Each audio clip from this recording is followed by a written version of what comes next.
Okay, I think we're live. I think it's happening. I do feel accomplished when that happens, actually. Technology doesn't want to be our friend today, but we will persist, and we're gonna be completely awesome. All right. So I'm gonna say hello to all you out there right now, and start saying hello in the comments as you come in. And I'm going to make sure that this gets shared in my private group too, because I want everybody to see it who wants to see it. Welcome, Lauren. Hi. Oh, fun. We haven't done this before. We haven't done this before, and I just wanted to work out. Okay. I just want us to look good. I So think we're very cute. I think we're still you look great. oh my gosh, thank you. Thank you. I'm home alone without my husband all day today because he's out shooting. That sounds good. It's good. Another client of yours. So let me bring everyone up to speed. First of all, hello everyone who's watching and who's going to be watching in replay, also on YouTube and on my blog at BEXLIFE.com. My name is Rebekah Borucki. I have a website called BEXLIFE.com where I teach people how to access their own personal brand of bliss every single day, no matter who they are, where they're coming from, what they've done, what's happened to them. Doesn't matter. You can find happiness now. And I'm here with my amazing life coach who changes my life every single time I talk to her. Lauren Zander, who is the co-founder of the Handel Group and the co-creator of the Handel Method. It is a method that I have integrated into my own coaching with my own clients. It is phenomenal. I'm a huge evangelist for it. I'm so excited to share this with you. But today we're just going to jam a little bit because I just want you to get to know Lauren and a little bit more about my story and how I came to work with her. I'm going to let you talk in a moment, Lauren, but I just want to say one more thing.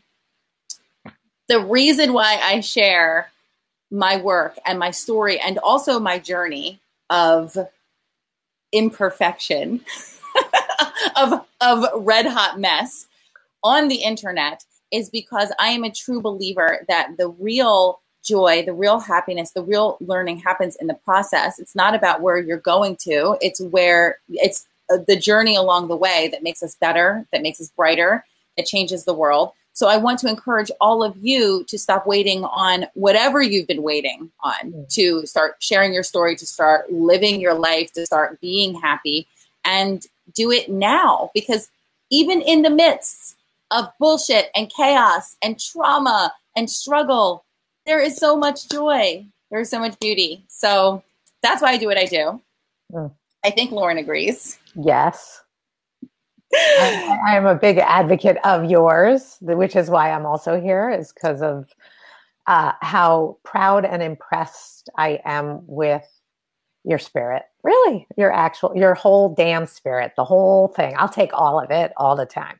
I'm trying. I'm doing the work. So, yeah. Okay, so wait a minute. Oh, so we have some people saying hello. Hello, Jerry. Hey, Gareth. I've not come to Ireland yet, and yet is the operative word because I will be there. I promise you. Ivan and Victoria and Jackie and Linda, they're all here. Hello. Please post your questions as you come in, as we're talking. Your comments, your questions, your aha moments, all of it. Lauren, tell me why it's so important for people for every single person on the planet to have a coach. Well, first of all, tell me what you do. Tell me what you do, and then tell me why we need you. First of all, if you're actually happy and you're loving your life, I don't think you need a coach, right? Like, do I think that's possible? That is possible. If you want to be a wild achiever, that doesn't mean like nothing's enough. That actually just means love life, come up with new dreams, and be a pioneer, or you're unhappy. Or there's areas in your life you're happy and then areas in your life you're really not happy and you really don't know how to fix them or what's going on. That is really what I've spent my life's work doing, like helping people in either one of those moments, right? Dream bigger and chase your dream and really figure out how to have integrity with your dreams and have really great ones so your life is worth living. And then if there's areas that I call cavities or you need a root canal, the Handel Method, I've been developing that for 20 years. Okay. But let me tell you something. Wow. I don't consider myself to be Okay. Okay. I'm about to get coached. I don't even want to say it out loud. I'll say it. I'll do it. You know, I can't. If you can't help to say it, I can't help to coach it. I did not start working with you because I wanted to be a high achiever. I just wanted to have, that's untrue. That's untrue, actually. Because when I say high achiever, this is so much fun. I could do this all day. Oh. When I say high achiever, I used to think of someone who wanted to be super rich or who wanted to, it was very much tied to financial success or business success. And look, I want those things. I want those things more than ever since working with you, because now I believe in myself. I believe I can do it. Right. But I just wanted to get over the stuff I had been carrying around. I wanted to know what was blocking me from feeling good when I had everything that I thought that I wanted. It was like I had the husband, I had the house, I had the family, I had the business, and I still really wasn't feeling the joy from it. Yeah. And it's like, what was that about? So I think that I was looking for high achievement in joy. Yeah. And people don't put enough value on that. Like, happiness is one thing, but are you excited about life? And that's what I was missing. Yes. Great. I mean, I think we accomplished a lot. We did. We've been through a lot of subject matters in your life, right? Like we've been through a lot, and I'm very proud of, where we've been, what we've accomplished, and where we're going. And when I really speak of achievement, it really is figuring out how you want to measure your life. That song, Measure Your Life in Love, whatever that, who sings that song from Rent, right? Like, how do you want to measure your life? What do you want your life to be for and about? And how are you going to fulfill on that for real? And then what do you want to focus on and what's most important to you? And then there's a lot of things that plague us, right? Relationships, lots of things, right? And then a format and a language so that you can learn how to address yourself and have hard conversations with people. So everything I'm doing is developing tools and a language so that you can go in on yourself. And really the hokey line I use is actually design your life. Stop living a reaction to everything. Yes. So that's exactly what I had been doing. I was the most reactive person. Life was always happening to me. Things were always happening to me. People were always doing things to me. It was all about that. First of all, I was centering myself in the middle of all the drama instead of understanding that I didn't have to be a part of it. That was one thing. But in a practical way, I wasn't taking any action. Right. I felt helpless and hopeless and desperate and depressed because I was just sitting thinking that I was playing the victim. Yes. That's the easiest way to say it. Yes. So we have a question from Jackie, who I love, who's part of my private community. She says, I've always struggled with discipline. And she wants to change that. For example, I do great working out, eating right, and then abandon it. Okay, well, we're going to tell you why. I want to be a high achiever. I want to enjoy what I do for my work, and I continue to start and stop growth towards that. What's a good practice tip to start developing self-discipline? That's like a setup, right? Like, I didn't plant her, everyone, but I really do have a good answer. Okay, no, you don't. So the day that everyone is like, there are promises you don't need a promise to keep it.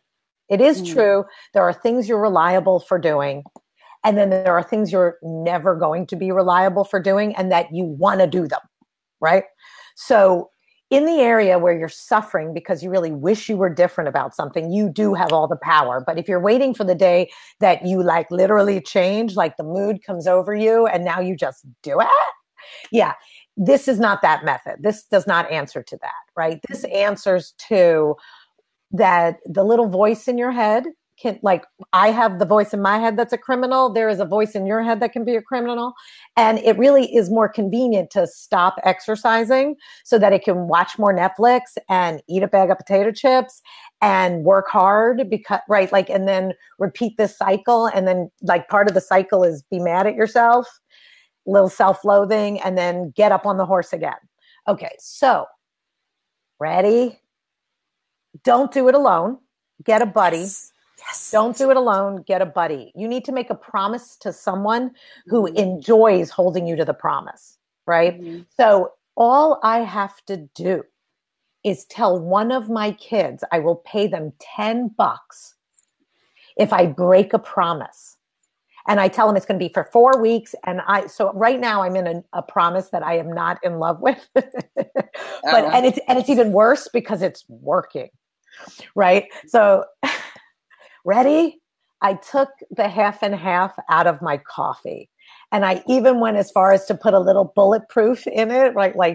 And mix it with coconut oil. And, if I didn't understand that I wasn't addicted to the caffeine, I'm actually addicted to the good flavor of coffee, which was interesting. Anyway, so I had to live with making that promise outside of myself, right? Because I would not be trusted. And so I put a rule in: black coffee, 6 weeks, no going back, the end, right?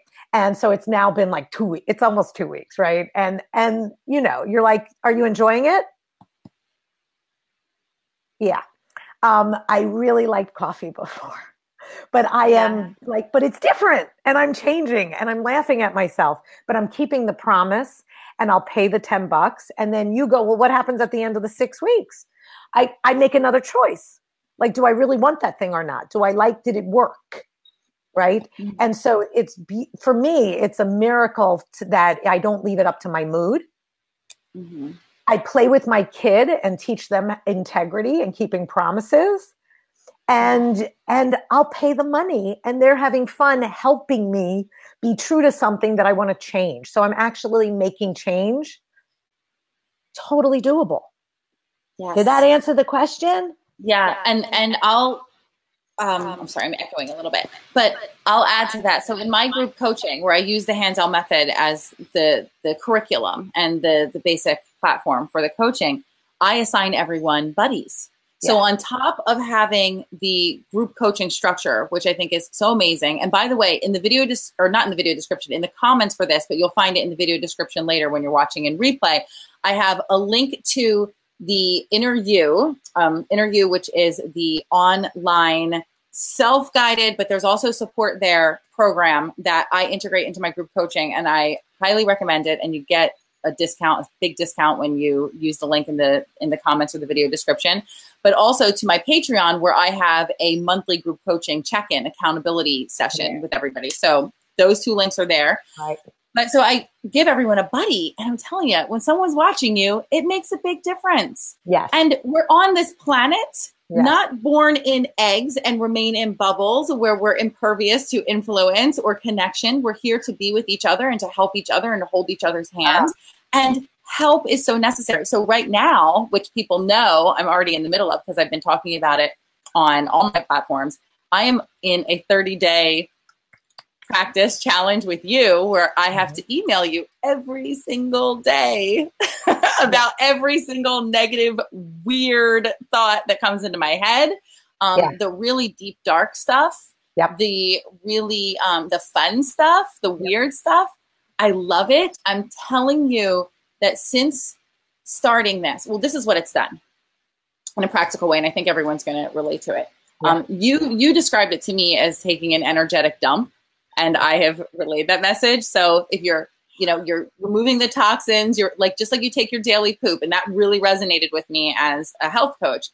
But just removing those toxins every day, getting that stuff out of the way, making way for new nourishment, nutrients, information, whatever. So I'm taking this energetic dump every day. And I am letting go easily, because it's been my practice for a while, of stuff that has been literally on a loop in my head for years. Almost for a lifetime, beyond my adult life, stuff from teenage years is coming up. So I'm getting rid of it. I'm getting rid of it. Yeah. And I realized that it really wasn't the quantity of the stuff in my life that was holding me back. It was the loop. I really only have 10 repeating thoughts, right? It's the same bullshit every single day. So I started weeding those out, getting rid of them, dumping them. All of a sudden, I have room to think of good stuff. Well, wait, one thing. What? It isn't journaling to yourself. So Bex, so because Bex sends me her dump, right? Then what's happening? What's happening, it's actually called a purge. She purges every day, right? Gets anything I call it a dump. It's good because that's a good example of what I had you do. It both work. Either end.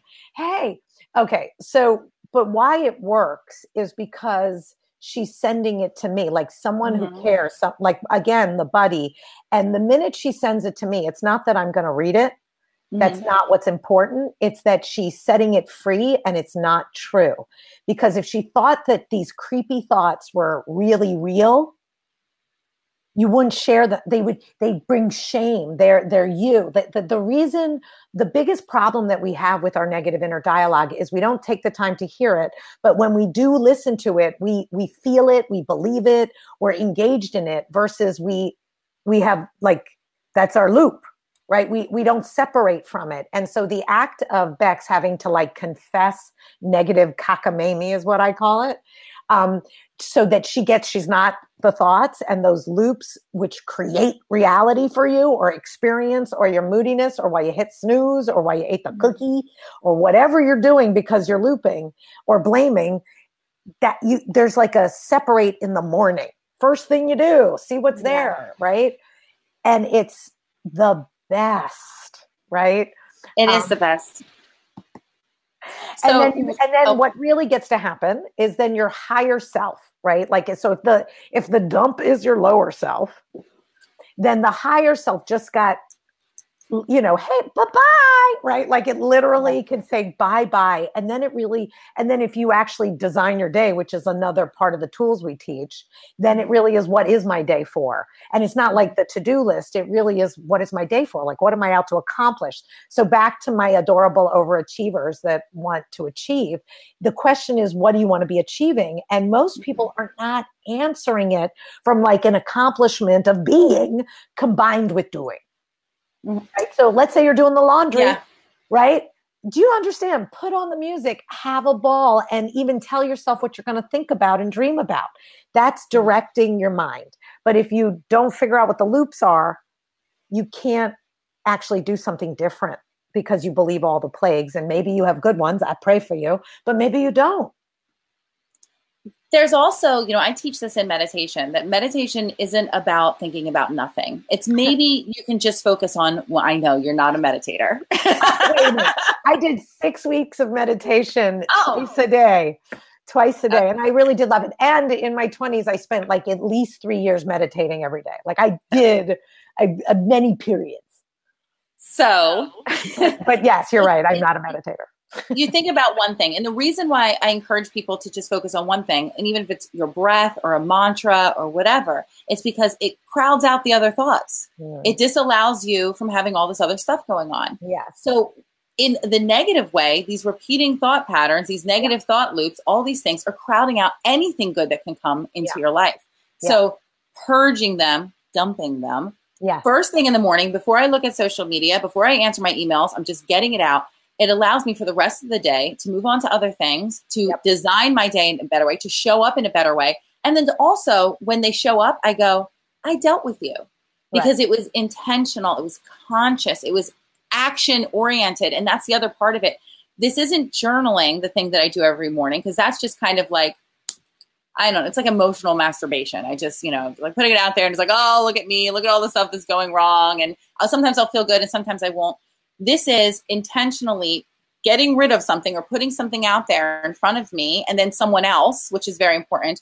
And then there's another element of, and I've talked about this a lot, the talking back, the speaking truth to the lie that's going on in my head. So the difference between coaching and, say, therapy, which I love both. Therapy is great. You go, you talk a lot. Sometimes you make a plan. Sometimes you don't. It's a lot of unloading. It's a lot of rehashing. Where coaching is, you get to do all that talking, rehashing, unloading, but then there's an action associated with it. Because I need action. It's like, what can I do? What can I do? How do I fix this? How do I fix this now? And I'm in the rewire and removal business. Right? And the talk back, again, what's happening is you're giving you're literally being your own placebo. Right? You're inventing your own healing, right? So this is the negative inner dialogue. And this is what I have to say to that, right? And then when you literally say what you actually want to say back to it, you literally handled the dark and the light. Like, this is dark, and now light just answered to the dark, right? And then you're developing your ability to think and be in charge of what that mind is doing. And so meditation is really, for you, like learning how to like take over the hardware. And I have been called how to fix the software, like what you're doing moment to moment and how you're interacting on earth, and you can't like check out and go sit on a mat, right? Like, how do you be with it? How do you be alive and take over the mind? I'm doing it. So I put up a huge comment that covered your beautiful face, but it was important, and I'm going to read it to you. So Emma says, I have lately realized that not challenging myself and not doing what I need to do to evolve and be happy was a way of avoiding anxiety. And I would have never found this out about myself. Block to Bliss, which was my group coaching program, and the Inner You program isn't just something you'll do once and be over with it. Good point. I'll stick with you forever. Or it'll stick with you forever. I hope you'll stick with me too, Emma. Do it. It's the best gift you can give to yourself. Aww. It really is, because it is a forever plan. And I think that sounds daunting to people at first. When I say like, you're doing this work forever, it's about maintenance, it's about management, but you're not managing the same stuff. It's that you work on something and you move on. There's always going to be new stuff. Every year. Like, if you go, are you living true to this method? I'm like, yeah. And by the time you get to a place where you've cleaned out a bunch of the past or things that you're not happy about, you then end up in what you were saying, which is maintenance. And then every year I write new dreams. I take on new promises, like something I want to do, not something someone tells me to do, something I want. And I keep making sure that I'm in love with my life. Or if there's something I'm not in love with, I have to go deal with it. Right. And then it's all mapped out and I'm designing my life. That's the privilege of being alive, is that, and then, many of us have real issues that we don't have enough insights on, but that's what the program is all about. That's what's really happening. And then once you learn how to have the insights, many of them are done. Like, you actually disappear many things. We have disappeared many things. And then the truth is then you end up having to learn how to keep promises. So a good buddy, so then the maintenance is your way of, really having a great life over time. Like, when do you stop exercising in life? Everybody? Never. When do you stop eating in life? Right.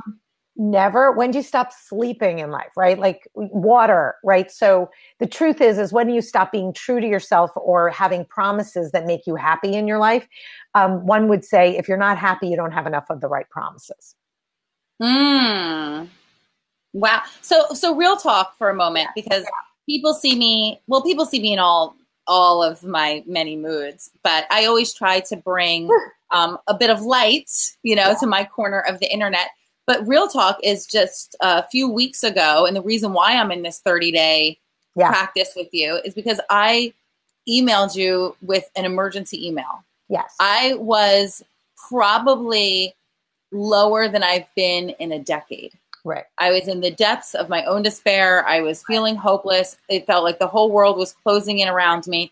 And I didn't realize then, because when you're in that place, when you're feeling hopeless, you're just like, nothing's going to work. Right. And I've tried everything and I know what they're going to say. So why even bother? I had fallen out of my practice. Yes. Like I was breaking all my promises. I was out of my practice. I wasn't holding myself accountable. And, and you fall back right into the old spot, a little harder because you're a lot smarter and you even have been much higher up. So when you go, it's like, it was the worst ever. The reason it's the worst ever wasn't because it was the worst time in your life ever. It was the most that you could feel that there was a gap, right? You brought the gap back. And then we could have one call, 30 minutes, figure out all the promises you weren't keeping, totally forgive yourself for real, and then go reboot, right? Like day one. Right? It's just day one. It's okay. Everyone with their wishing it was different. It's not, it's here. Let's go. And I want people to know that too. It's that I mean, like, I didn't cure myself of anxiety. I didn't cure myself of my social anxiety stuff. I have a practice, and when I fell out of the practice, it did feel like it was much harder because I had fallen much further.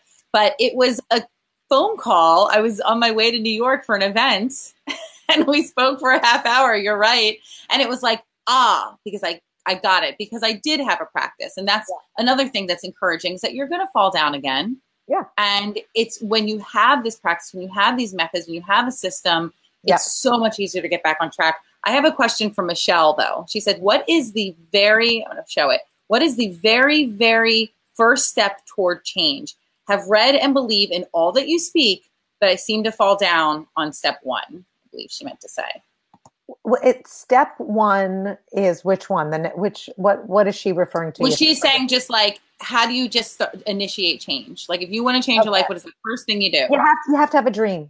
You have to have a vision. It has to be for something. It has to be deep. It has to be meaningful. It has to, like, if you're not making change, you're comfortable. I didn't say comfortable is not uncomfortable, comfortably uncomfortable, but there's something you're used to, right? And then you're choosing that over coming up with a dream or something you really want more.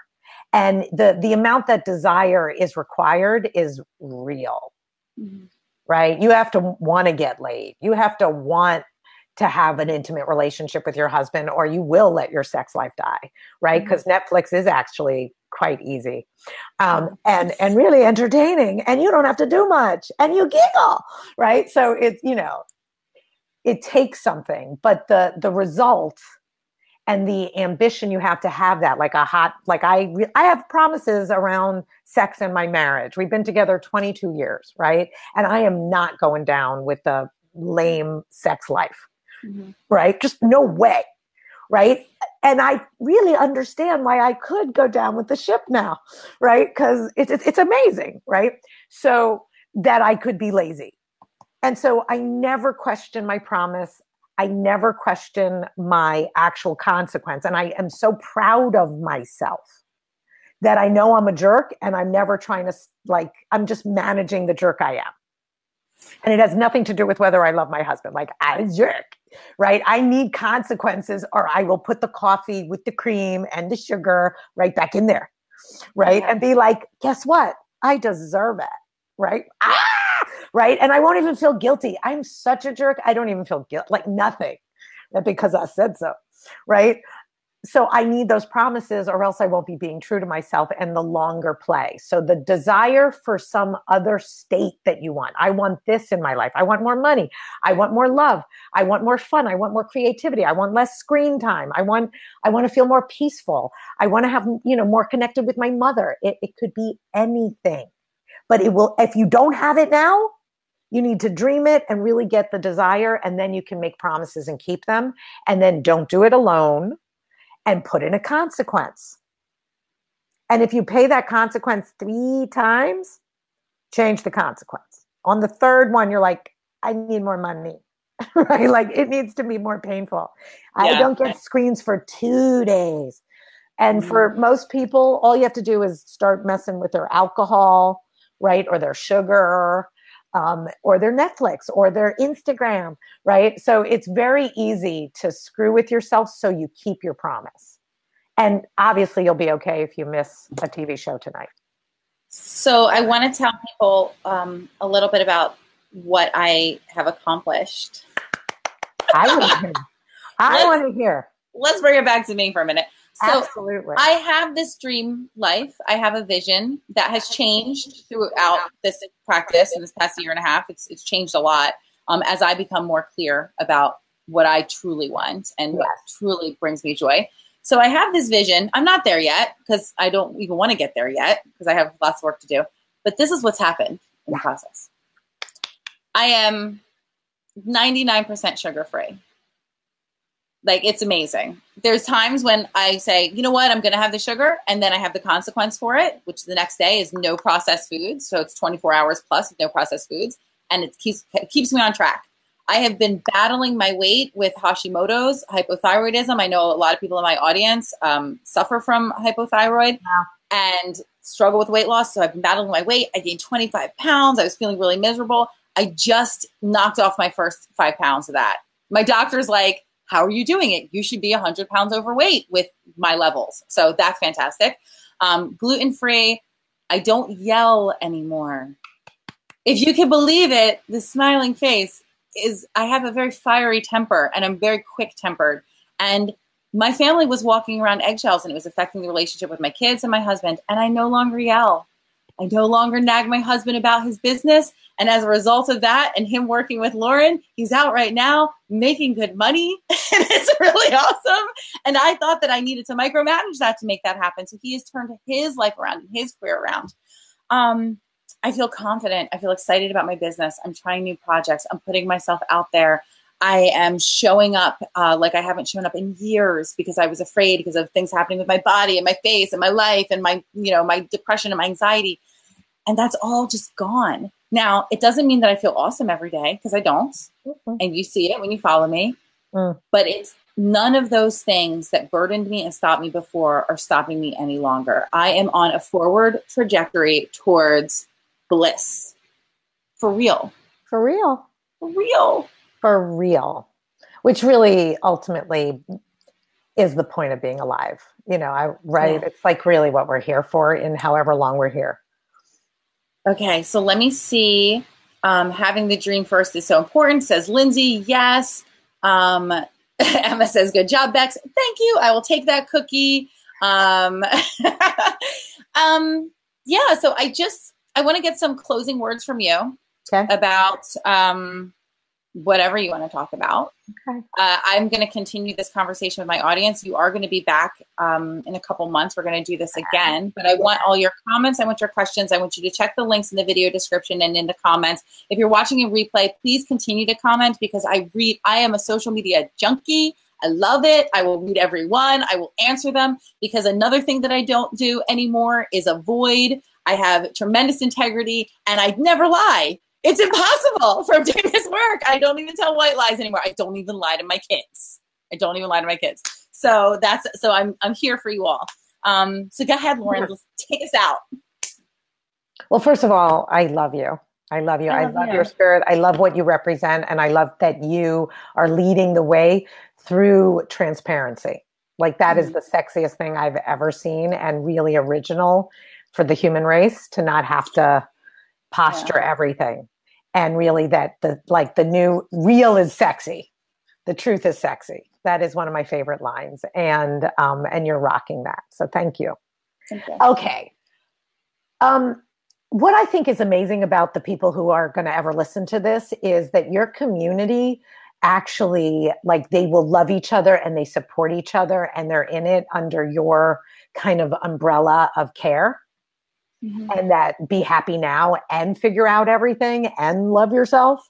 So I really just think that our work together is so good and that people should buddy up and take on one promise, right? Like if you're listening to this, it was because, you were supposed to make a promise and it's one and put it in a contract, which means give it an amount of time, make the promise very specific and tell it to someone who will hold you to it, like your 20-year-old, 10-year-old, to someone who will charge you and giggle and want you to win also, but will collect.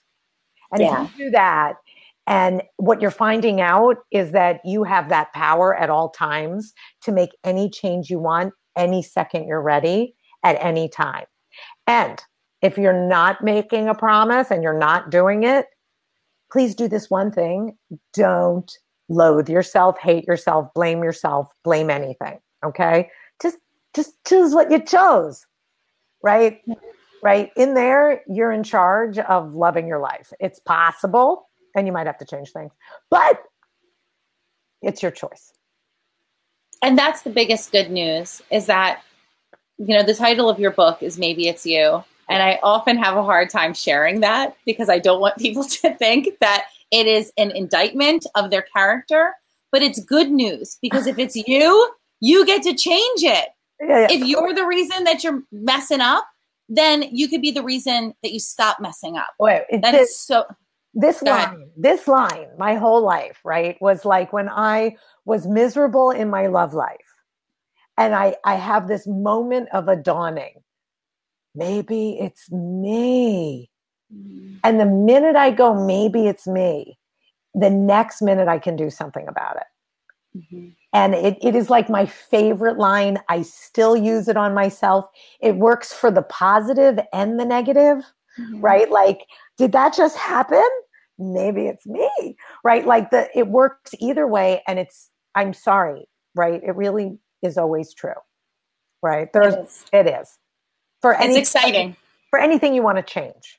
Yeah, it's exciting. It's an opportunity. It's a gift. It's a gift to all of this free will and personal responsibility. So last time, I'm going to invite you to the link in the video description and the comments if you're watching live. The first link is for Inner You, which is a phenomenal, phenomenal tool. You get a huge discount on it when you use that link. The second link is for Patreon. If you join my Bliss Circle, the first Sunday of every month, including this Sunday, July 1st is the first one, I'm going to be doing live group coaching. So if you're doing the work, if you're a past client of mine, if you've done Blocks of Bliss, or if you're in Inner You, come back for accountability. I love you so much. You have no idea. Lauren knows because I talk about you guys all the time. I love you so much, and I want to support you. And I'll tell you, the reason why, the real reason why, and the reason I'm going to show up is because through my work with you and my leadership of you and supporting you, I feel so loved and supported and led. So we're in it together. Show up. All right. Yes. Thank you, Lauren, so much. I am going to end this. I'm going to chat with you for one more minute, but I'm going to say goodbye to everyone who's watching, and I'm going to answer your comments. So keep doing it. And I will see you later, people. Thanks for having me.